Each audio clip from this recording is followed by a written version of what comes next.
Olá, estão escutando?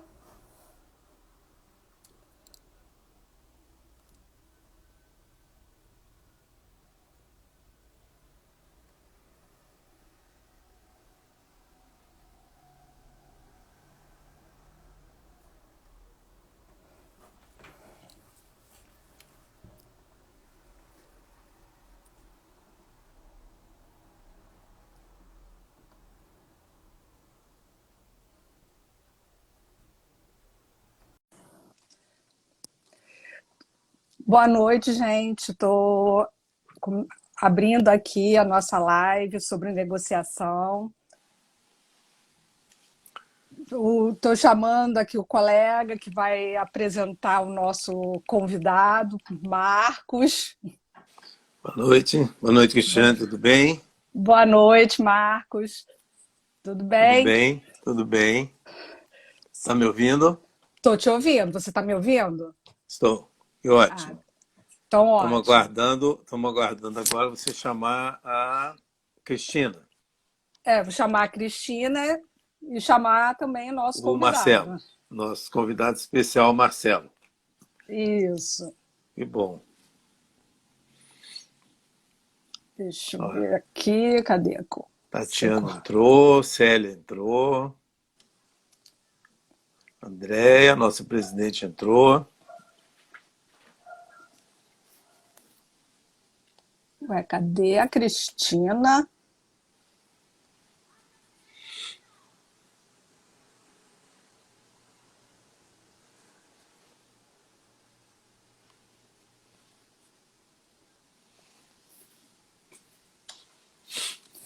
Ah, achei.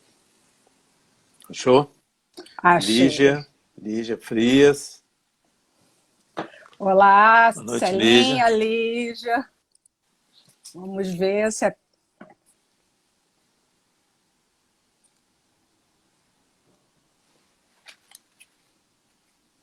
Chamei aqui a Cristina, mas não sei se ela está. E o Marcelo. Vou tentar ver que eu já tinha procurado o Marcelo antes de você, mas também.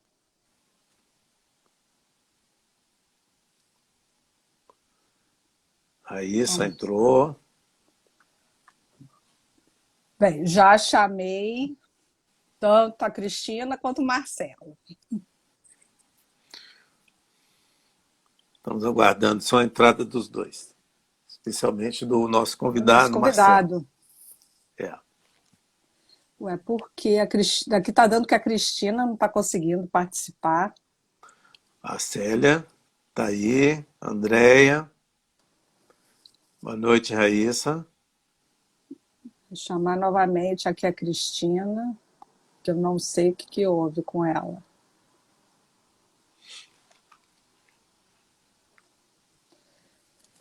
Que a Cristina voltou para mim aqui como se não estivesse conseguindo. Entendi. Está aqui tentando entrar. Tentando entrar. E o Marcelo também não. Acho que eu vou sair e tentar de novo. A Natália. Solange. Boa noite.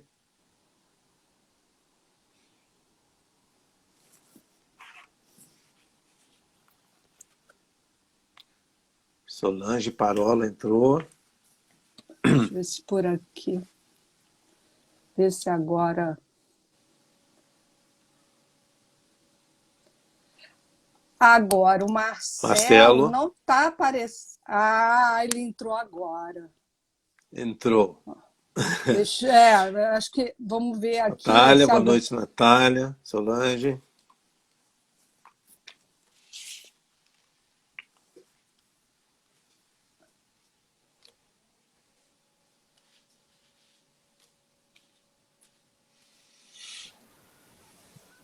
Marcelo conseguiu. Agora, a Cristina, eu não sei o que houve.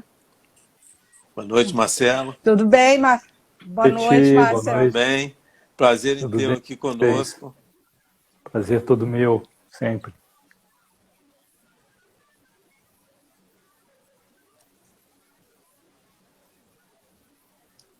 Estamos aguardando só a Cristina entrar, Marcelo.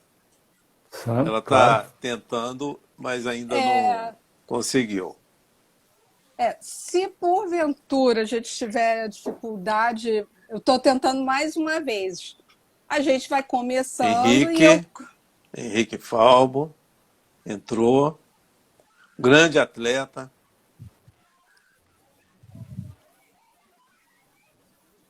nada muito bem, 13 quilômetros no mar e eu não nado nada. E ele nada muito bem. Excelente atleta. Oi, querido. Ai,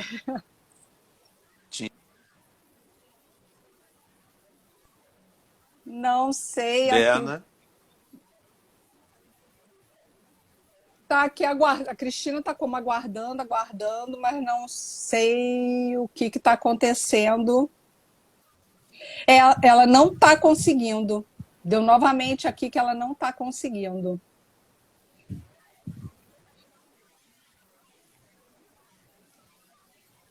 vamos ver se ela mandou o convite novamente. Vamos Já tentando, né? mandei. Eu tô. É. Não sei se de repente, se ela pedir, né? Hein, Cristina? Tenta pedir para eu aceitar que de repente pode mudar. Ou ela sai, né? E Melhor entra ela de sair e novo. entrar. Pede para sair e entrar de novo. A André escreveu aqui. É. Hein, Cristina? Sai, tenta, né? Como se entra de novo para ver se a gente consegue.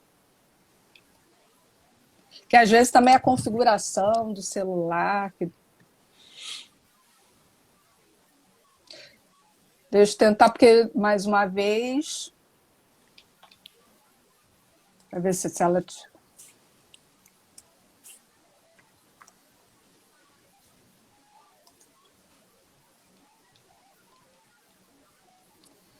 Agora ela deve ter saído porque ela não está nem aparecendo aqui.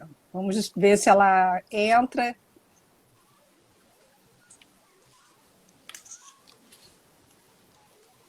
Rebeca, boa noite. Se...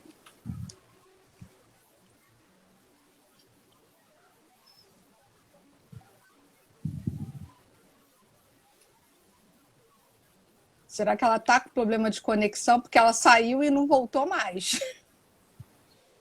Vamos ver.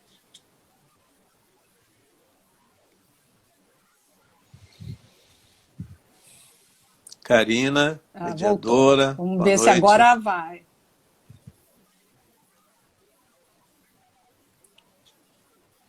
Rogério, SJ Rogério.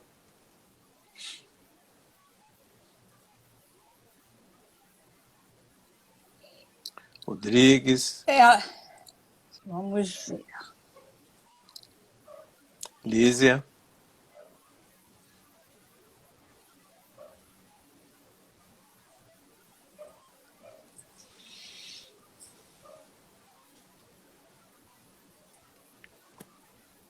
Não sei se algum problema na conexão da Cristina, que está aqui como aguardando, aguardando.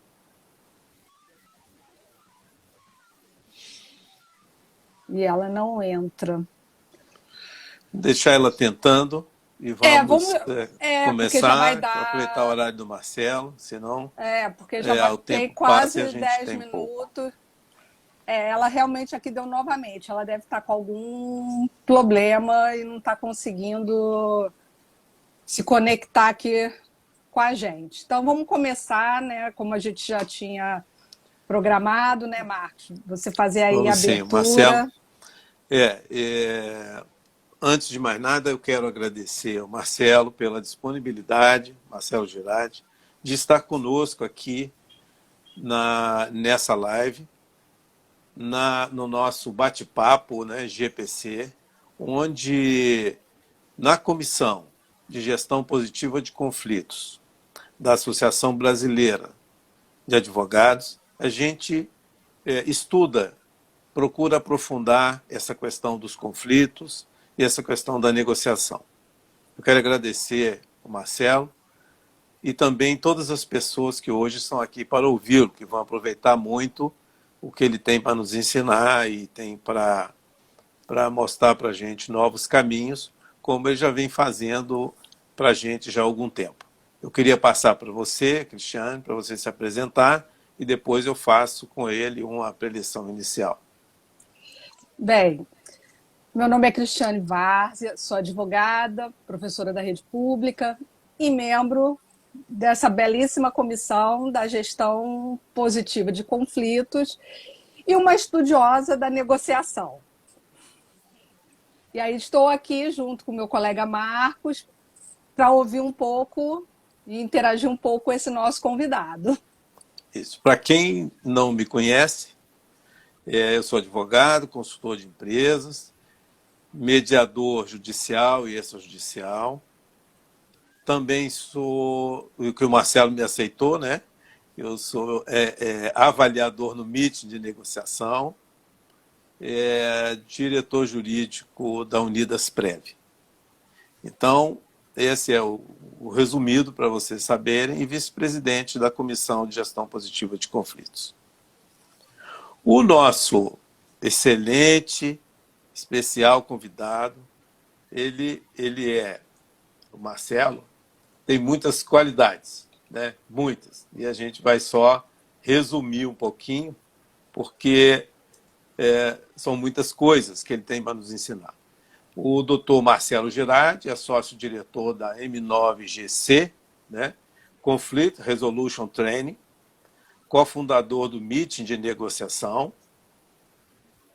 mediador certificado pelo ICML-IMI, professor do Programa de Desenvolvimento Comportamental de Líderes do Centro de Excelência Empresarial, SENEX, e do MBA, Identidade Empresarial, da Antônio Meneghetti, Faculdade AMF. Esse instrutor, aquele que nos orienta. Marcelo, para a gente poder começar, eu queria abordar algumas questões para um panorama sobre negociação para as pessoas que aqui estão. Quer dizer, a comissão, como já foi dito, nós somos profissionais dessa área que estuda essa questão dos conflitos, né? E um tema até um pouco mais abrangente mesmo, tanto nas áreas de família, quanto nas educacionais, quanto na área do trabalho, nas intraorganizacionais, nas comerciais, sociais, etc. Então, nós estamos estudando esse tema já há algum tempo, e na comissão tem vários colegas e membros da comissão de diversas áreas que discutem essa questão e nos mostram também como é que o conflito ocorre nessas áreas e como é que eles são tratados.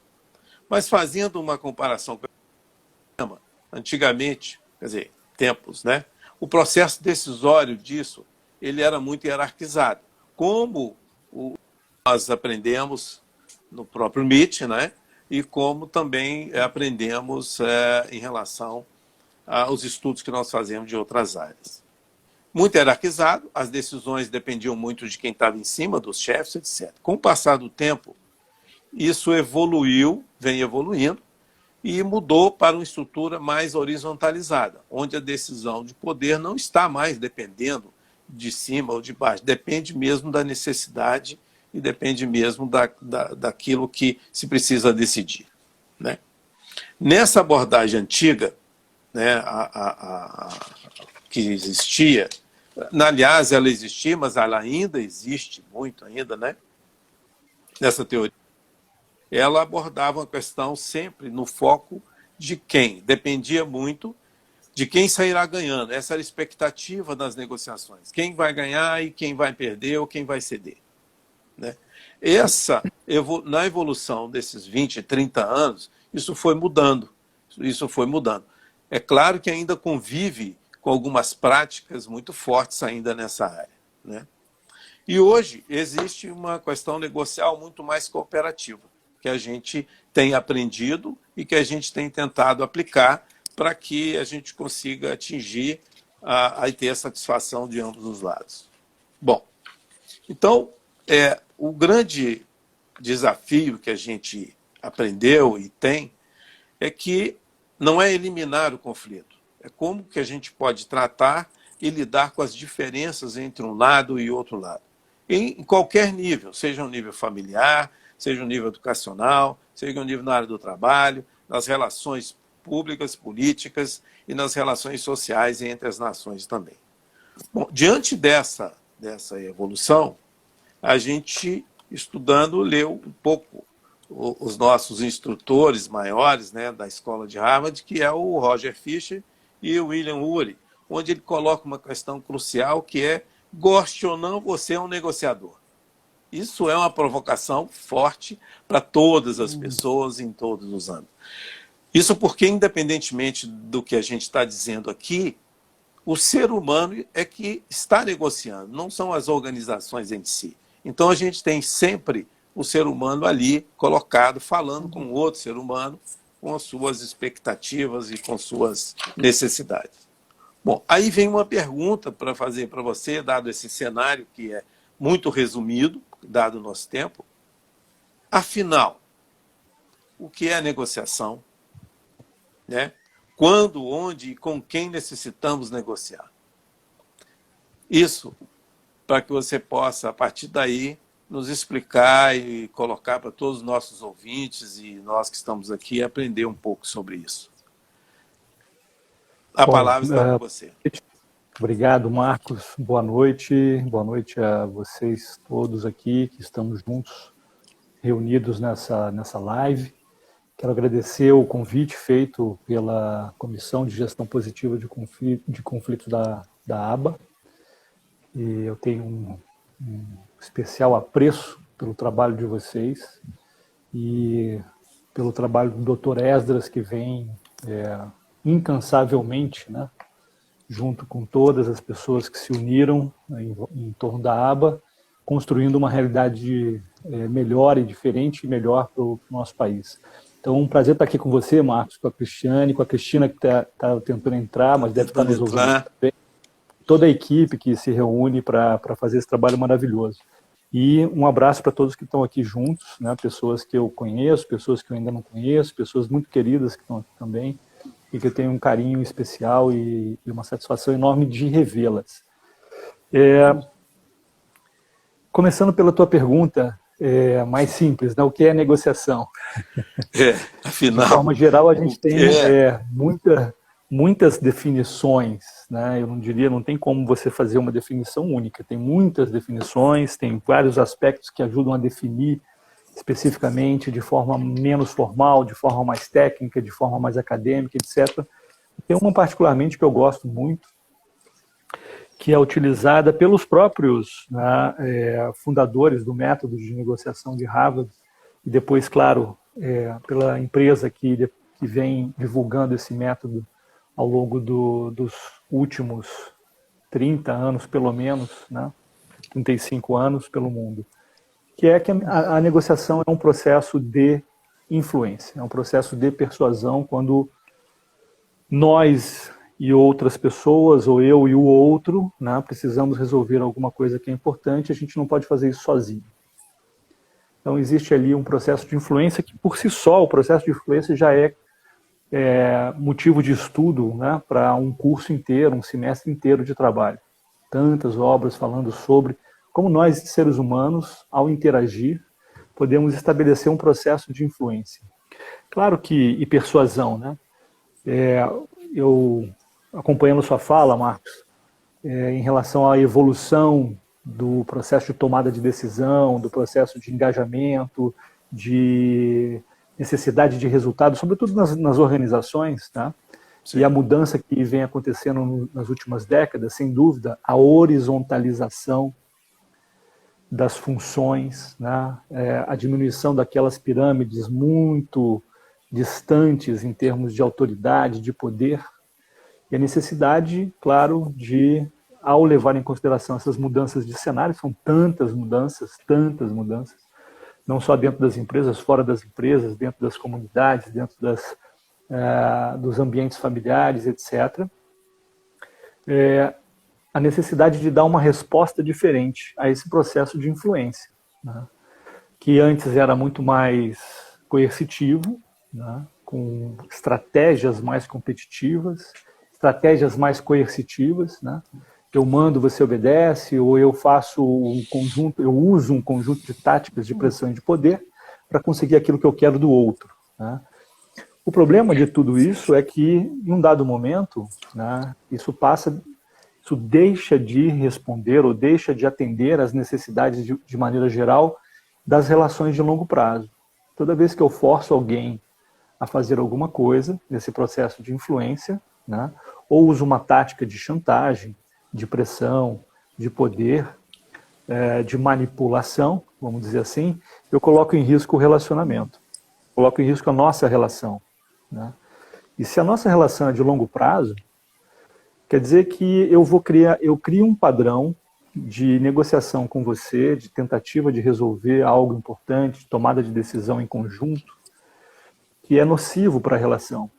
É um padrão que ora eu ganho, ora você dá um jeito de conseguir também aquilo que é importante para você em detrimento do que é importante para mim, ora eu faço a inversão desse jogo, e assim a gente vai num processo de ganhos e perdas, né, que no somatório, vamos dizer assim, no geral, ao longo dos anos, ao longo daquela relação, é como se a gente ficasse muito mais no negativo do que no positivo, né? O esforço que a gente faz para conseguir coisas importantes para a gente, junto com o outro, é maior do que o resultado que a gente tem. Claro que, fazendo uma conta rápida, né, a gente já começa a entender que, tanto em nível financeiro, de recursos materiais, de recursos emocionais ou, né, questões emocionais envolvendo as nossas relações, qualidade de vida e tempo, a gente está no vermelho mais do que no azul toda vez que a gente adota esse tipo de abordagem. Então, sem dúvida, hoje a gente tem um contexto que pede novas posturas, novas respostas para essas questões que são atemporais, né? Como você falou, todos somos negociadores, querendo ou não, significa que a negociação é onipresente, né? Em todas as relações humanas, a negociação está presente. E claro, você falou em todos os contextos, né? Ela também é universal, ela está em todos os contextos. O nosso contexto afetivo, o nosso contexto familiar, o nosso contexto comunitário de vizinhança, o contexto social das amizades e das relações sociais, o contexto profissional, o contexto associativo, né, o contexto político, econômico. Em todos os contextos, né, existe a transversalidade da necessidade de negociar de maneira produtiva, construtiva, para conseguir resultados melhores. Então, acho que a gente tem essa perspectiva, esse cenário, sabe, Marcos? A partir da negociação, do entendimento do processo negocial, qualificar que tipo de negociação que eu estou disposto a fazer, que tipo de negociação que eu preciso fazer, que instrumentos que eu tenho, até onde eu sei, né? Então, eu não vou ensinar nada para ninguém a negociar. A ideia é exatamente a gente recontextualizar o processo negocial, né? Que muitas vezes é visto de uma maneira mais improvisada, quase que natural, já nascemos negociando, né? Portanto, não precisamos aprender, muito pelo contrário. É assim como a gente se educa a comer, a se vestir, né? A se portar de uma maneira funcional na sociedade, né? Também a gente pode se educar a interagir de um modo mais maduro, de um modo mais diplomático, de um modo a conseguir resultados melhores constantemente com os outros, né? Então tem muita educação, tem muitos processos educacionais que envolvem, né, o nosso crescimento. Cristiane é mais do que eu, que está dentro da área, né, que todo o esforço de você poder criar um cenário, criar assim, um ambiente favorável para que o aprendizado aconteça. Por que não pensar em ambientes favoráveis para que o aprendizado da resolução positiva de conflitos também aconteça, né? Com Fica aí certeza. uma primeira rodada de ideias que a gente vai jogando juntos aqui. Então, a pergunta que fica é assim, então, a necessidade que nós temos de adquirir essa, vamos dizer assim, aperfeiçoar essa competência é cada vez mais importante no contexto das relações. Quer dizer, é uma pergunta que eu te faço. Então, a competência, desenvolver essa competência de aperfeiçoar esse processo de negociação é uma coisa importante. Eu diria que talvez mais, eu iria um ponto além, não só importante, mas necessário, talvez premente, né? É uma necessidade, vamos dizer assim, necessidade de sobrevivência, né? Se a gente quiser passar ao largo da nossa vida, da nossa existência, levando em consideração que a gente tem um tempo, né? A gente não está aqui eternamente, a gente tem um arco da nossa vida, né? Que a gente não sabe quando é que começou, mas a gente não sabe quando é que termina, né? E se a gente quiser efetivamente ter uma qualidade de vida, né?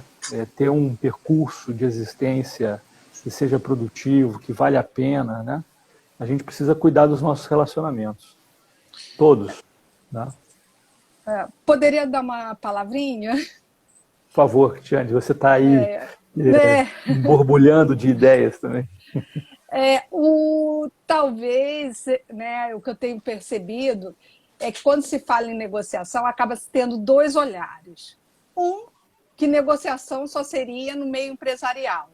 E o outro seria a palavra na sua forma coloquial, estou negociando, mas, na verdade, a pessoa não vê aquilo como, de fato, um acordo de vontades.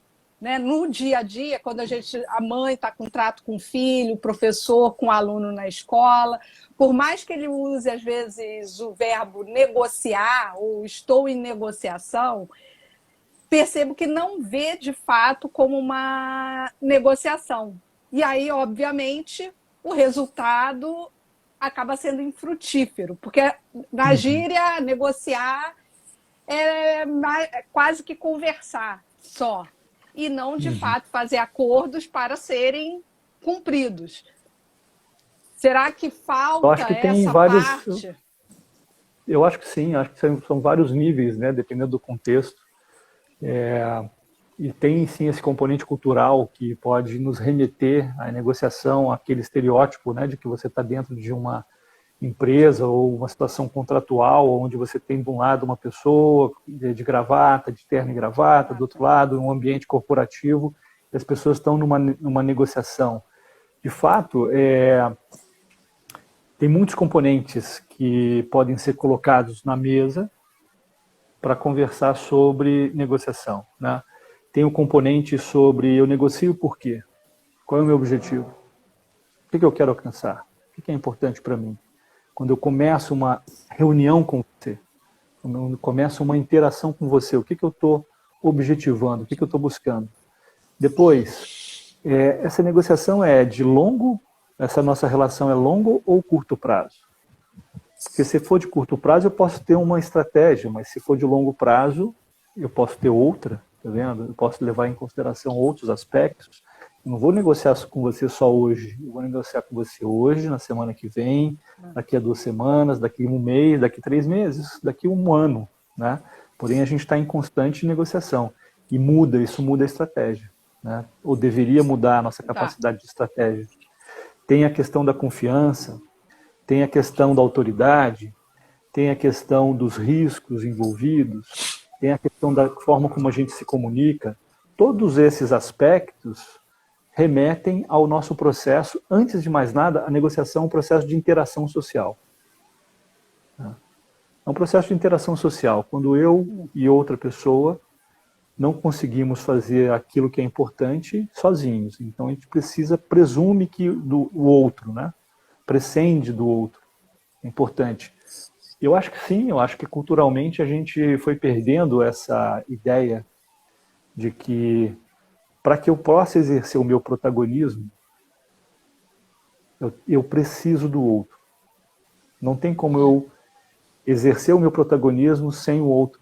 É impossível, não tem como. É só você fazer uma leitura em volta do que está em volta do nosso dia a dia, né? Como pessoa, como irmão, como pai, como filho, como marido, como mulher, como amigo, como profissional, tá vendo? Sempre tem um contexto de relações, né? Aqui agora a gente está exercendo o nosso protagonismo em interação, né? Não tem por onde a gente fugir. É o que a Andréa até colocou, saber que o importante é alinhar o interesse, né? E não disputar interesses. Existe uma maneira de você... Eu acho assim, a vida, se a gente olha para a natureza, né? A natureza, ela trabalha para não desperdiçar nada, né? Você vê, a hora que é para uma folha cair, ela cai. E ela não cai porque a árvore falou, não gosto mais de você. Ela cai porque chegou o ponto de vida, né, de ciclo dela, e naquele momento ela cair faz com que a árvore consiga reunir melhor as suas forças, para depois do outono e do inverno ela voltar a florescer.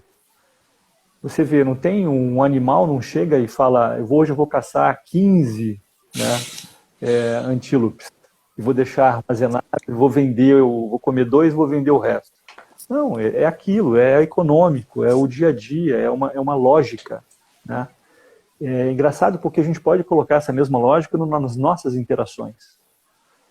O que eu posso fazer com o outro para que os nossos interesses sejam satisfeitos, otimizando as nossas energias, os nossos recursos, a nossa inteligência, né, para o resultado que seja criativo, construtivo, que me atenda sem desperdício.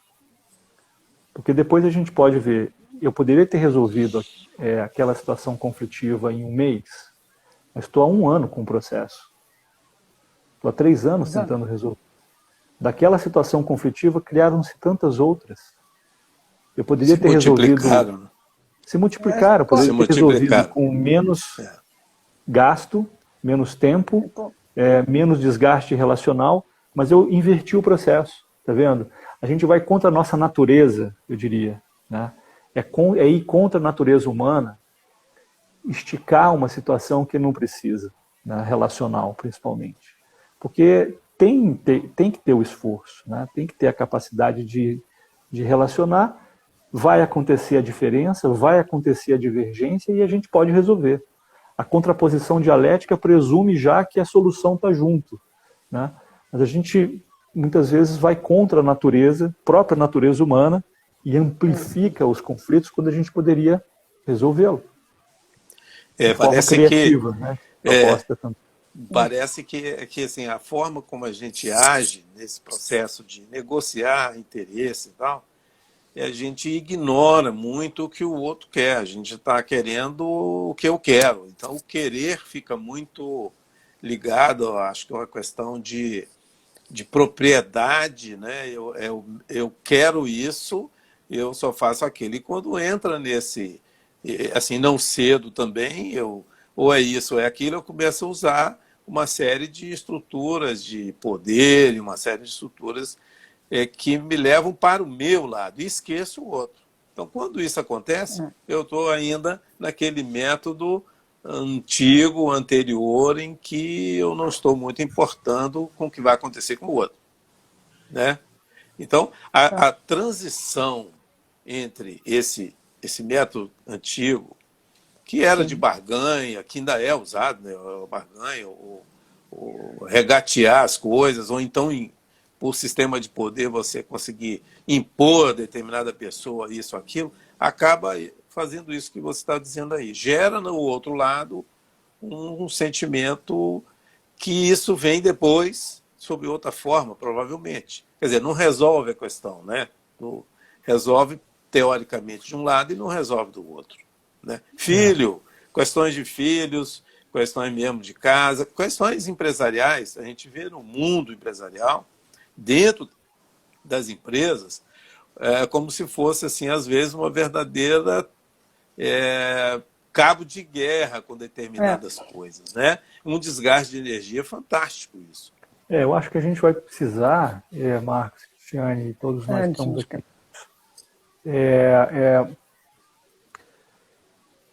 potencializar e ajudar que a transformação que está já acontecendo e ganhando muita força, né, ela realmente ganhe velocidade, ganhe volume, né, e realmente aconteça. Que transformação é essa?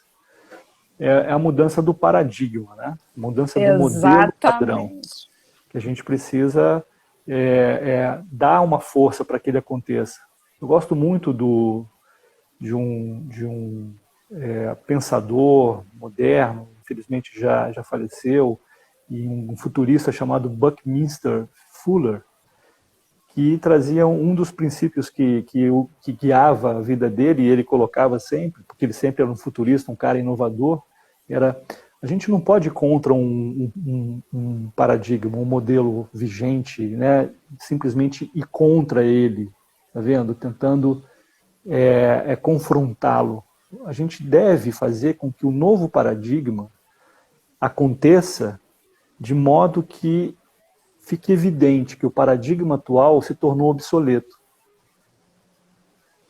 É outra forma de pensar. Ele tá vendo? não funciona mais. Não funciona, não me responde mais aquilo que é importante, ou traz resultados muito aquém daquilo que é a nova proposta, uma nova consciência, uma nova maneira de fazer as coisas. Porque aí você começa a virar vamos dizer assim, o ciclo, né? O ciclo passa a ser o seguinte. Isso teria muito a ver com as gerações, a interação das gerações que se sucedem, ou independe disso? Porque, às vezes, coisas simples, né? Do tipo, as pessoas mais jovens conseguem, ao mesmo tempo, estar ouvindo uma música, fazendo uma coisa, fazendo outra, e tem uns paradigmas anteriores, por exemplo, que chega, não, olha, primeiro você tem que fazer isso, desliga isso, fecha aquilo, e ele fica, assim, né, uma mudança enorme na vida da pessoa. Eu acho que depende do que a gente considera como o modelo, né, que tem coisas que são universais na minha forma de ver, Marcos. Por exemplo, criou-se muito essa ideia de multitarefas, né? O jovem, a situação moderna é a situação da multitarefa, e isso já caiu. Está provado que o multitarefa faz estresse, produz muito estresse, reduz a produtividade. Tem muitas pesquisas que mostram o seguinte: só o fato de você estar fazendo não precisa ser muitas, duas atividades ao mesmo tempo, você reduz a sua produtividade em 30%. Vou dar um exemplo. Você está passando um e-mail importante, com uma mensagem importante, pode ser uma proposta, pode ser uma resposta importante a um aspecto, e você, ao passar aquela mensagem, você tem uma notificação no celular, vai lá, dá uma olhada, responde e volta. E aí continua, e fica mais 10 minutos trabalhando ali, opa, outra notificação, vai lá, volta. Só esse fato de ir e voltar faz com que a tua produtividade, o teu nível de erro, produtividade cai, o teu nível de erro aumenta. Duas atividades só ao mesmo tempo. Então, eu não sei se é isso, né? Se é a nova geração. Eu acho que é a nova consciência. Eu acho que se percebeu que hoje também tem muito isso, né? Talvez a nova geração traga o seguinte, a nova forma de pensar. Menos desperdício, mais foco no que interessa, menos foco no ter e mais foco no ser, né? Para poder você ter uma vida que tem um equilíbrio, nem tanto consumo, nem tão minimalista que você também, né, não consiga fazer não tem uma capacidade plural de viver a vida de várias maneiras. Então, eu acho que o que está acontecendo é que não faz mais sentido o modelo de engajamento ou de motivação, né, anterior, para que as pessoas façam alguma coisa. Por isso que o processo de influência, né, no nosso início da conversa, a negociação é um processo de influência. A Andrea está colocando aqui, né, mudança de paradigma de competitivo para colaborativo também, isso está nesse contexto, né? E a Cristina, infelizmente, não conseguiu continuei tentando aqui, ela não conseguiu entrar, mas ela deixou a pergunta dela. Se considera importante que mediadores aprendam os métodos de negociação. Eu, por experiência própria, tá? Eu não considero importante. Eu considero essencial. Eu diria, inclusive, o seguinte: mediadores que não fizerem um mergulho vertical na negociação vão ter uma lacuna muito grande na sua atuação profissional. Primeiro porque, de forma geral, a gente pode qualificar a mediação como uma negociação assistida por um terceiro, né? Uma negociação potencializada por uma terceira parte, que ajuda aquelas partes que estão negociando e que estão, por algum motivo, bloqueadas, a reorganizarem o processo negocial delas, né, entre elas, com a ajuda de um terceiro. Essa definição, que muitas vezes parece, para mim parecia lá atrás, tá? Assim, quase que uma afronta, é a definição básica e primeira que o Instituto Internacional de Mediação coloca no seu site. Propositalmente, a mediação é uma negociação assistida por uma terceira parte que é de confiança, né, por uma terceira pessoa que é de confiança das partes, que atua de forma neutra e é de confiança das partes, desculpe. Se você pegar o CPR, né, o Center for Prevention and Conflict Resolution, né, que também é uma entidade global das mais expressivas, das mais fortes no mundo, a definição de mediação do CPR é a mediação é uma negociação assistida por um terceiro. Ou seja, se você está definindo mediação como uma negociação potencializada, né, assistida,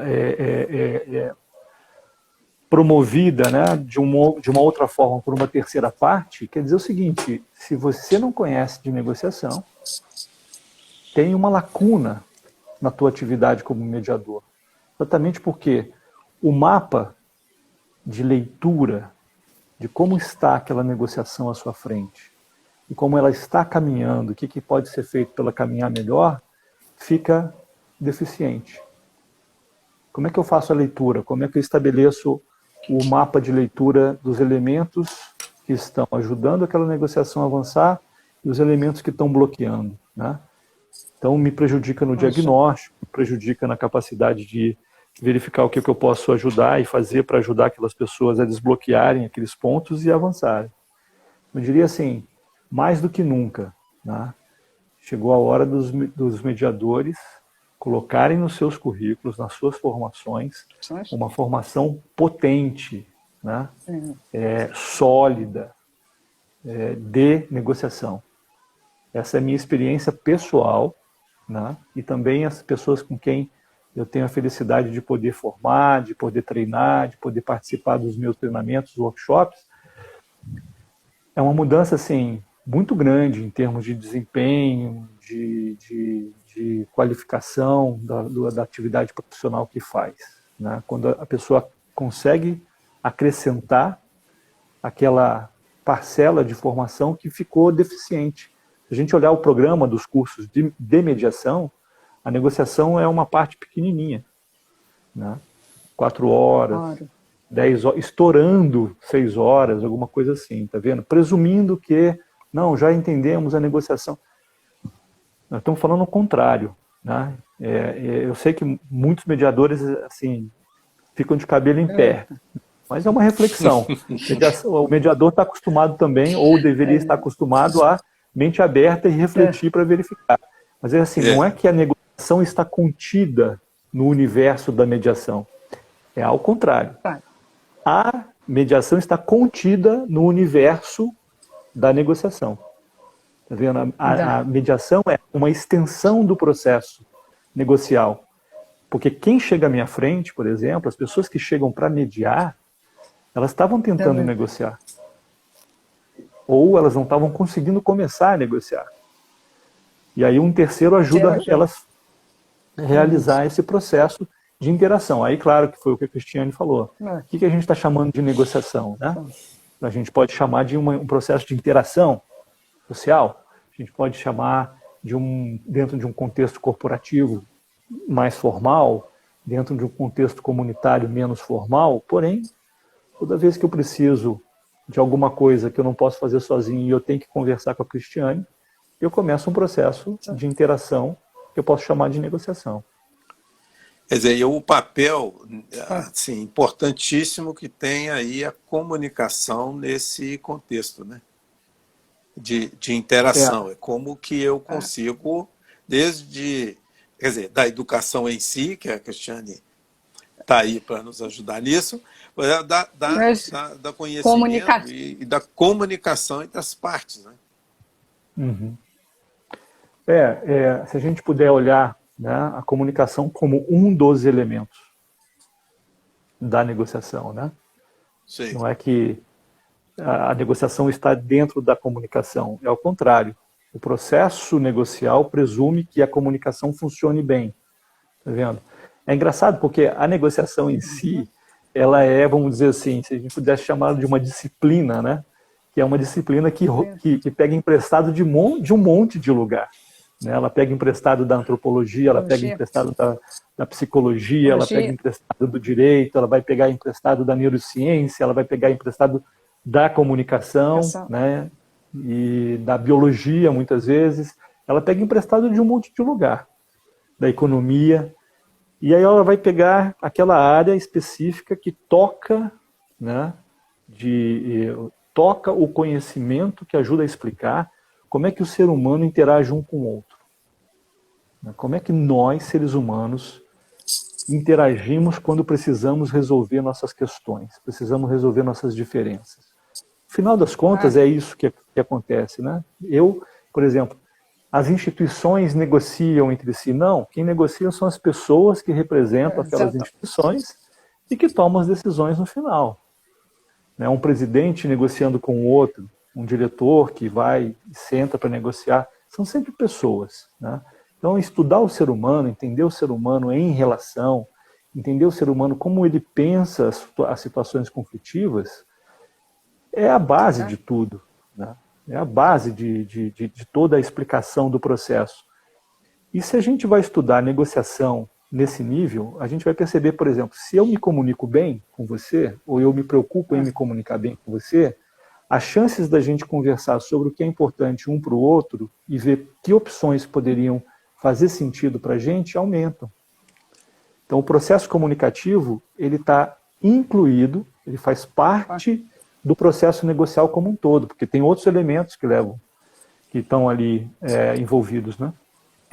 Tem uma pergunta aqui da Lígia Frias, que ela pergunta sobre a ótica da negociação, qual seria a vantagem de haver uma negociação assistida em comparação àquela que não é assistida, né? No caso, assistida por um mediador, né? Principalmente. Eu acho que toda vez que as partes estão conseguindo avançar de uma maneira produtiva e satisfatória em direção aos seus objetivos, se comunicando de uma maneira produtiva, né? Onde existe uma troca de informações, existe a capacidade de falar e de escutar, existe a capacidade de gerar compreensão. Onde existe, naquela situação negocial direta, tá? Uma relação mínima de respeito e confiança, ou seja, os dois elementos que sustentam qualquer processo negocial, relação e comunicação, e as pessoas estão conseguindo colocar à mesa o que é importante para elas, seus interesses. Estão conseguindo discutir sobre opções que podem atender seus interesses. Estão conseguindo trabalhar critérios objetivos que sustentam essas opções que estão sendo colocadas à mesa. E estão conseguindo estabelecer um compromisso que seja inteligente, ou seja, ele é realizável, suficiente e operacional, ou estão considerando de forma racional, lógica e real as suas alternativas. Toda vez que as partes estão conseguindo fazer isso bem, não é necessária a intervenção de uma terceira pessoa, né? A gente tem isso todo dia, né? No caso onde tem uma disfunção, ou seja, tem algum ponto desse, algum conjunto de elementos desse que não está indo bem, Por exemplo, eu tenho muito claro quais são os meus interesses e também tenho uma ideia clara do que quais são os interesses do outro lado. O ponto é que quando a gente chega para conversar, a nossa comunicação não está funcionando bem.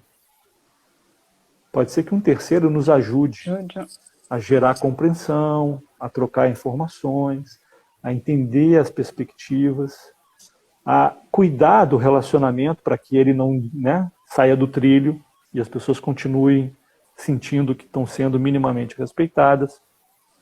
Então, em vários momentos, ou então pode ser o seguinte, ao contrário.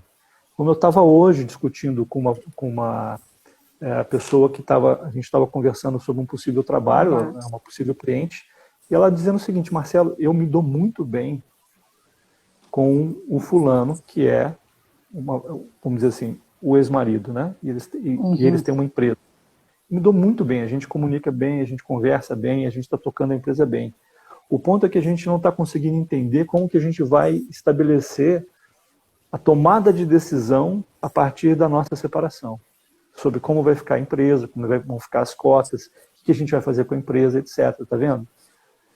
Nesse momento, o terceiro vai lá e vai ajudar eles a organizar um processo que seja um processo racional, que leve em consideração uma pauta subjetiva também, né, o pano de fundo emocional, ao longo do caminho para chegar no resultado que eles querem. Porque eles estão percebendo que sozinhos eles não conseguem. Então, toda vez que duas ou mais partes sozinhas não conseguem alcançar um resultado importante para elas, uma terceira pessoa pode assistir àquela negociação, pode dar o suporte para que aquele processo negocial funcione bem. Como nós, né? Nós, em regra, não precisamos dos médicos, né? Em regra, deveríamos, a gente toca a nossa saúde. Não deveríamos. A gente toca a nossa saúde no dia a dia. Quando é que a gente procura o médico? Quando a gente já não está conseguindo sozinhos, com autonomia, resolver um problema de uma disfunção, né, no nosso processo saudável, né, vamos dizer assim. Deixa eu... Cristiane, faltam, acho que uns 8 minutinhos. 8? Isso. 8 minutos. Infelizmente, passa muito rápido, né? Passa muito rápido. Talvez possamos encerrar aqui com uma última pergunta, que é como você perceberia a questão emocional aguçada, né? Apesar de termos a consciência dos nossos interesses, do que queremos, mas essa questão emocional aguçada surge durante a negociação. Quer dizer, lá na hora da negociação parecia que estava tudo correndo bem, mas o emocional se aguça. Uhum. E aí? Tem muitas fontes, né? Vamos dizer assim. Quem dera a gente pudesse classificar assim, muito rapidamente assim, emoção desse jeito, fonte é essa, causa é essa, remédio é esse. É cartesiano demais, né? É muito cartesiano, né? Tem muitas fontes. Então, cada contexto estabelece um ponto de análise, né? Cada contexto nos pede um ponto de análise. Claro que existem algumas possibilidades de entender o que está acontecendo por meio de alguns padrões que a gente pode, pela experiência e também pelo estudo, identificar. Por exemplo, se você, naquele momento, né, tem uma situação onde a emoção vem à tona e começa a ser uma pauta subjetiva que trava a pauta objetiva, entender qual é a origem, a fonte, né, o que está gerando aquela situação. Por exemplo, a emoção nunca é o ponto de partida, né, ela já é uma resposta. A emoção mesmo é definida dessa maneira, né? Ela é uma resposta. Ela é uma reação orgânica ou neuroorgânica por qualquer variação psíquica, ambiental ou de relação. Então, ela é uma resposta ao que nós vivenciamos. A primeira forma da gente conhecer o mundo é pela percepção, é o processo perceptivo. O processo perceptivo, consciente ou inconsciente, desencadeia em mim uma emoção. que pode ser real ou não, né? Pode ser de fundo real ou não. O fato é que a emoção, dando continuidade a esse processo, né, a emoção condiciona o meu comportamento. Por exemplo, se eu me sinto, eu estou percebendo a situação como ameaçadora, a emoção que eu posso sentir é medo, pode ser raiva, né, para distanciar aquela fonte, e a minha reação pode ser uma reação agressiva, ou pode ser uma reação de me fechar, ou pode ser uma reação de resistência, não de jeito nenhum, não quero saber dessa história. Ou uma reação de agressividade para acabar com a fonte de ameaça, tá vendo? Porém, eu posso estar te colocando na mesa uma proposta, ou fazendo para você, né, uma proposta que é muito boa para você, mas você pode não enxergar como uma oportunidade. Você pode enxergar como uma ameaça. Então, dependendo da forma como você percebe o que está acontecendo, você condiciona também o estado emocional que você está vivenciando. Então, isso tem muito a ver, por isso que eu falei de cada contexto é um contexto. Tem que ver a história relacional daquelas pessoas, né? Tudo aquilo que foi feito e não foi resolvido, toda a emoção que foi colocada para dentro e nunca veio à tona e está vindo naquele momento, ou, né, aquela emoção está sendo originada em função do comportamento de uma pessoa que está com um gatilho, né, disparando aquela emoção. E não se dá conta, ao invés dele ajudar a diminuir a resistência, ele aumenta. Então, é importante nós que estamos trabalhando com a área de resolução construtiva de conflitos entender qual é a origem das nossas emoções. Estudar o ser humano, né, a partir da gente também, estudar o ser humano. Por que o ser humano se emociona? Como é que é o processo emotivo? Como é que ele nasce? Por que ele desencadeia comportamentos muitas vezes irracionais? Né? Qual o papel das emoções na resolução de conflitos? Então isso aumenta as nossas chances de entender o que a gente tem à nossa frente. A gente não pode presumir, a gente tem que ler Tem que agir. Leitura da realidade. Eu queria te pedir, Marcelo, porque nós estamos realmente, o Instagram daqui a pouco nos desliga, né? Então, o que a sua palavra com você para o fechamento. Antes, eu quero te agradecer muito, todos nós da comissão, a André, a Cristina, que aqui não está, e todos os membros da comissão, Cristiane, pela sua presença e pelas suas palavras. Então, a palavra está com você, para a gente poder fazer o fechamento. Fazer um fechamento. Olha, eu que agradeço aqui, fico muito feliz de poder trocar essas experiências com vocês, agradecer as pessoas que estão aqui participando com a gente e desejar para vocês assim a maior sorte, a maior força, as melhores boas vibrações para que essa comissão de gestão positiva de conflitos, né, dê muitos frutos, né, e cumpra um papel importante social, um papel importante humano na nossa sociedade, né, que é aumentar a nossa capacidade, melhorar a nossa maturidade de resolver conflitos em todos os contextos, né? E isso com todos os atores, todos nós, os advogados, os empresários, as pessoas nas comunidades, nas famílias, em todos os lugares, né? Chegou a hora. Né? Eu gosto muito do Vitor Hugo, quando ele, né, coloca que não existe nada mais forte do que uma ideia cujo tempo chegou. Né? E eu acho que essa ideia chegou e a gente precisa, né, dar vazão para que ela funcione bem e se torne o padrão da sociedade, né? O padrão de relacionamento da sociedade. Com certeza. Né? Cristiane, você? Para complementar, né, quando o Marcelo colocou que a negociação, essa ideia da negociação do ganha-ganha seja o padrão, tive uma experiência que comprovou isso. Negociando com uma turma, a turma, na verdade, não cumpriu a negociação, acabou muita gente repetindo de ano, aí no ano seguinte eles se deram conta do quanto é importante cumprir os acordos, porque todo mundo sai ganhando. Como eles não cumpriram, eles acabaram perdendo. E aí foi uma reviravolta e eles, né, se tornaram até outras pessoas muito mais fáceis de dialogar, de lidar. e a partir dali eles aprenderam a negociar, né? Naquele ambiente escolar. Eu acho que tem um oceano de possibilidades na área educacional, na área escolar, que pode ser que ainda não esteja sendo aproveitado da forma como deveria. Mas se tem algo que eu acho que deveria ser investido como política pública no país é a capacidade de resolução, né? Desenvolver a capacidade de resolução construtiva de conflitos nas escolas, desde a da pré-escola. Sim, um dos motivos de eu ter entrado nessa comissão é esse. Eu quero agradecer mais uma vez, Marcelo, você, te convidar para uma próxima, que a gente possa ter um tema complementar e específico também. Deixar aqui aberto para você, sempre que você quiser bater um papo conosco, nós é que vamos agradecer, né, muito sobre isso. Agradecer as suas palavras, as pessoas todas que nos ouviram aqui, algumas que puderam ficar mais tempo, outras não, todas.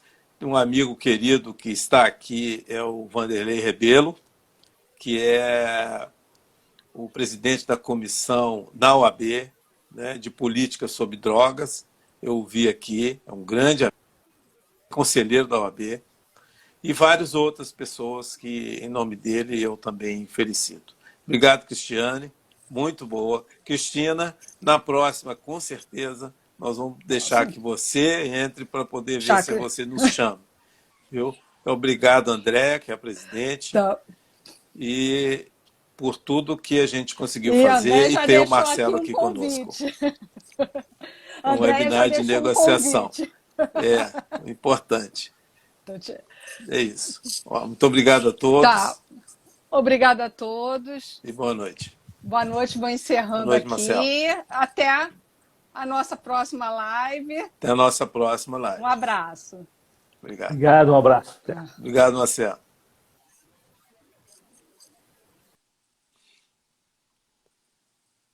Agora você faz aí o